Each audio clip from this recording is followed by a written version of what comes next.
అందరికీ నమస్కారం. వేసవి తాపం ఎక్కువైంది, ఎండలన్నీ బగబగలాడుతున్నాయి. చాలా అత్యంత దారుణమైన పరిస్థితి ఉంది ఇక్కడైతే. ఇదంతా మనం వచ్చేసి ప్రముఖ పుణ్యక్షేత్రం బ్రహ్మంగారు అంటే కాలజ్ఞాని బ్రహ్మంగారు మఠం పోయే ఎద్దుమడుగు కొండ ప్రాంతం. ఇది దాదాపు ఒక దగ్గర ఒక 10 కిలోమీటర్ పైన దట్టమైన అడవి. ఎంత భయంకర ఎండ అండి.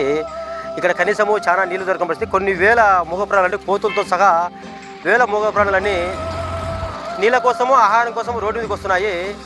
చాలా దారుణ పరిస్థితి ఉంది. మిగతా కాలంలో అంటే నీళ్లు దొరుకుతాయి, కానీ వేసవికాలం నీళ్లు దొరక రోడ్డుకి వచ్చి చనిపోవడం దొరుకుతున్నాయి.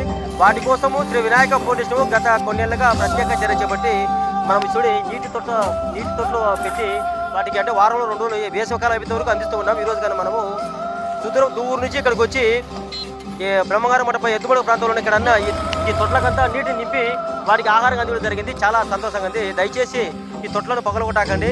మీరు ఎక్కడైనా నీళ్ళు తీసుకెళ్తే కానీ ఇక్కడ ఈ తొట్లలో మిగిలితే నీళ్ళు పోయండి. శ్రీ వినాయకుడు సపోర్ట్ చేయండి. Thank you. జై హింద్, జై భారత్.